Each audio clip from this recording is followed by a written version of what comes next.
Hello, Maki! Hello, madam. Halika, mayroon tayong gagawin ngayon. Ready ka na ba? Opo. Okay, very good! Nakikita mo ba ang mga nandito sa ibabaw ng mesa?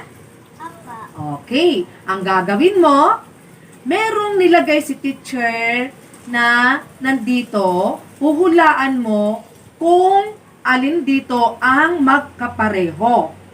Okay? So, kung magkapareho, mailalagay mo siya dito sa lalagyan. Pero, pag hindi magkapareho, isasauli pa rin dyan. Okay? Okay. Okay, sige nga.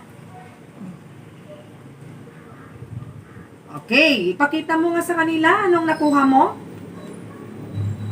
Anong letter ito? A. Anong letter ito? M.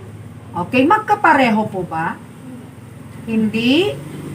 Okay, so, pag hindi magkapareho, anong gagawin? Anong gagawin pag hindi magkapareho? Ilalagay po ba dito? Ibabalik dito?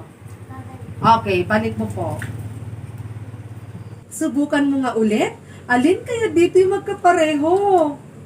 Sige, hanapin mo nga. Ay, ang galing-galing naman. Sige, pakita mo nga sa kanila. Yung nakuha mo, anong letter yan? M. Letter M. Ano kayang tunog ng M? Wow, ang galing-galing naman. Very good. Dahil alam mo ang tunog ng M, bigyan kita ng wow, ang galing-galing mo. Ganito yon. 1, 2, 3. 1, 2, 3. Wow! Ang galing-galing mo, Maki! Good job! Pag magkapareho, saan mo ilalagay? Ibabalik ba dito? Ilalagay dito sa lalagyanan. Okay, lagay mo dyan. Okay, very good. Bakit mo nang maubos yung mga letter chins? Alin pa kaya dyan yung magkapareho? Ala, ang galing-galing naman ni Maki. Ang galing. So, kunin mo nga yung nakuha mo. Pakita mo sa kanila. Anong letter yan? A. Ano kayang tunog ng A? A. Ang galing naman. So, ang tunog ng A ay... Anong tunog ng A? A. Very good. Saan po ilalagay yan? Okay. Good job, Maki. Ayan. Meron pa natitira, Maki. Sige nga. Alam, makukuha mo pa kaya yung magkapareho. Sige nga. Sige. Okay. Ang galing talaga. Appear tayo. Very good. Good job. So, anong kunin mo?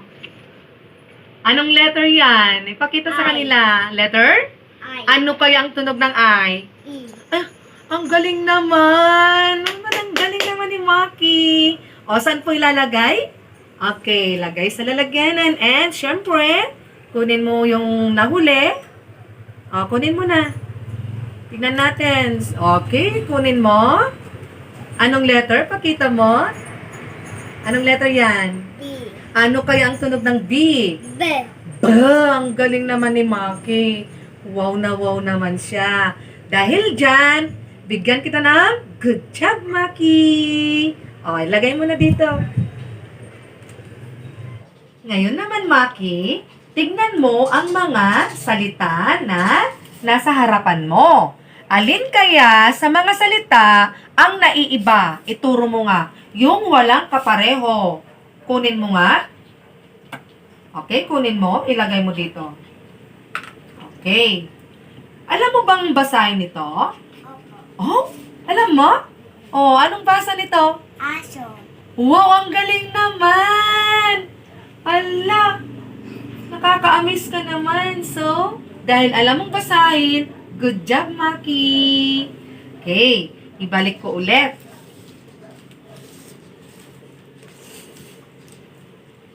Ngayon naman, hanapin mo ang magkaparehong salita. Alin kaya dito ang magkapareho? Kanina, pinakuha ko sa iyo yung naiiba. Ngayon naman, yung magkaparehong salita. Kunin mo nga.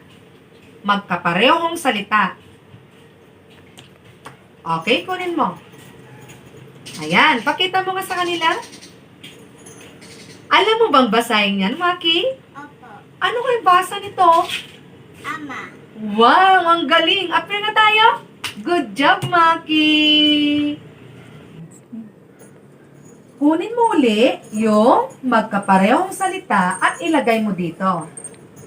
Magkaparehong salita. Alin kaya dyan? Kunin mo.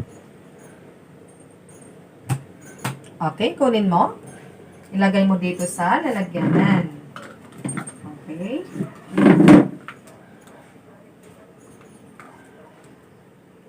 Etong nahuli. Alam mo bang basahin yan, Maki? Opo. Okay. Ano kayang basa niya? Mata. Okay. Mata. Mata. Mata. Sabihin mo nga. Mata. Okay. Good job, Maki. Ang galing-galing mo, balong. Dito naman, Maki. Hanapin mo uli yung magkakapareho ng salita. Okay? Kunin mo. Yung magkapareho. Okay, kunin mo. Ilagay mo dito. Dito kaya. Alin kaya yung magkapareho? Okay. Dito. Okay. At dito. Okay, good job, Maki. And, alam mo bang basahin ito? Opo. Okay, kunin mo nga. Ipakita mo nga sa kanila. O, basahin mo nga. Ano yan? Pin. Very good. Next, ilagay mo dito yung nabasa mo. Ibigay kay teacher. Okay. Ano yung sumunod? Basahin mo nga kung alam mong basahin. Run. Okay, very good. Bigay mo ulit kay teacher. Kunin mo ulit yung nandyan. Alam mong basahin ulit yan. Opo. Ipakita mo nga. Anong basa niyan? Hat. Very good. And last. Alam mong basahin? Opo. Okay, pakita nga kung ano yan. Leg. Okay, good job, Maki. Appear tayo. Si Mervin Christian po ay kapitbahay ko. Bali, magkalapit lang po kami ng bahay. So, anytime pwede ko po siyang puntahan. So, napansin ko po sa batang ito, talagang advanced na po siya. Kumbaga, kahit hindi ko na kailangang turuan. Sasabihin ko lang kung ano yung direction na gagawa na po niya kaagad. So, yung pagbabasa, hindi po siya scripted. Talagang alam na po niyang basahin yung mga simple words. So, dahil sa kanya, sa mga bata na nanonood, maging inspirasyon si Mervin Christian. Dahil siya po ay talagang pinapollow up ng kanyang mga magulang, si Manong Mervin at saka si Manang Cathy. So, maging inspirasyon po si Maki. Di ba, Maki? Isang apel na, Maki? Okay.